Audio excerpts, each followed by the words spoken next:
Hello, welcome to the lab of physical systems. Today you are going to explore the torque and the moment of inertia of a solid. You have seen how some simple physical devices can improve the performance of lots of tasks. Today you are going to explore the pulley and the moment of inertia of an object. After seeing Superman stopping the rotational motion of the Earth, you know that it is important to understand how the distribution of mass in an object can affect the motion of that object when you want it to rotate. When you studied the motion of a point particle, you saw that the mass is the magnitude that measures the inertia of the body, how much that object opposes to a change in its motion. The larger the mass, the larger the force you need to apply to induce a specific change in the motion. When it comes to an object which is rotating around a rotational axis, it is not just the mass that matters, but also how the mass is distributed in the object. We will talk about moment of inertia instead of mass as the measure of the rotational inertia of the object. In your task of saving the world from anti-science villains, you want to understand and predict how a cylinder rolls in an incline so that you can use it as a useful and helpful tool. This is the equipment that you have for this lab. It consists of a 3D printed cylinder with spokes and holes in it. You also have some metal rods that fit into the cylinder's hole. By putting the rods in the holes, always keeping symmetry for simplicity, you can have different configurations that keep the mass constant, but they change the mass distribution.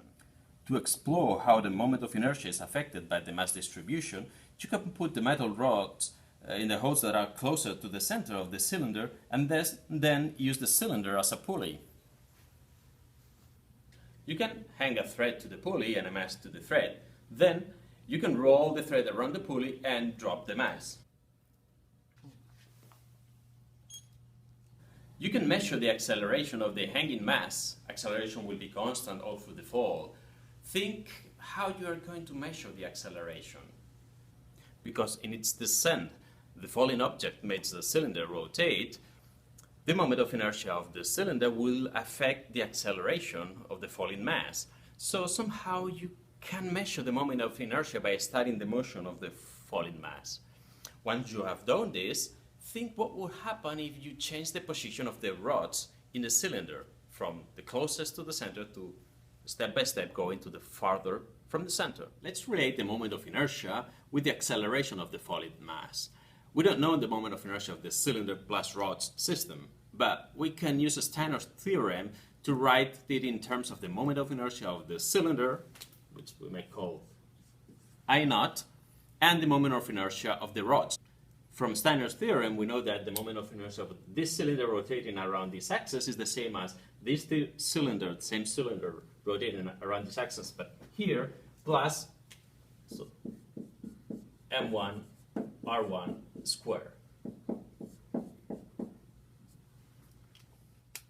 In order to get the total moment of inertia, you know that that total moment of inertia is going to be equal to the moment of inertia of the cylinder plus 8 times the moment of inertia of each one of those rods. You should solve Newton's second law and the equation of the torque to find a relationship between the time that the mass takes to hit the floor and the distance where you are putting the rods from the center of the cylinder. And you should find an expression like this one, where this is the distance of the rod to the center of the cylinder, this is the time that the mass needs to hit the floor.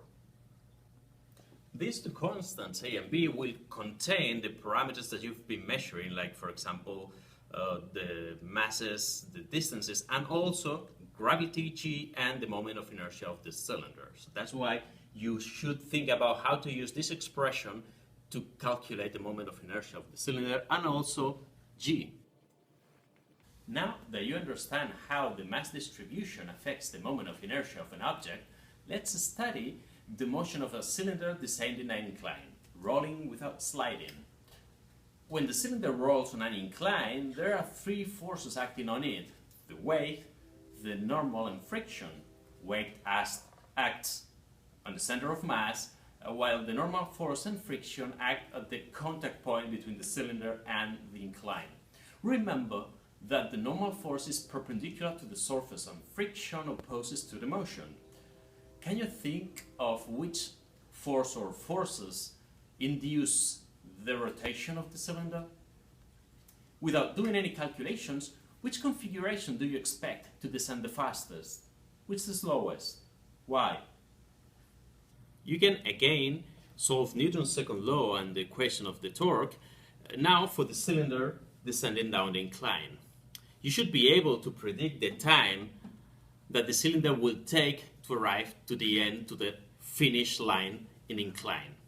Now, let's go to the racings.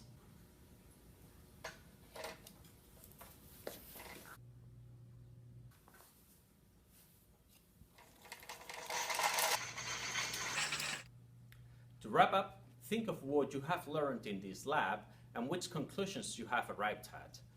Then write a brief communication stating these conclusions. Select one main take-home message and consider it for the title of your brief scientific communications. Write down everything you do and may the science be with you.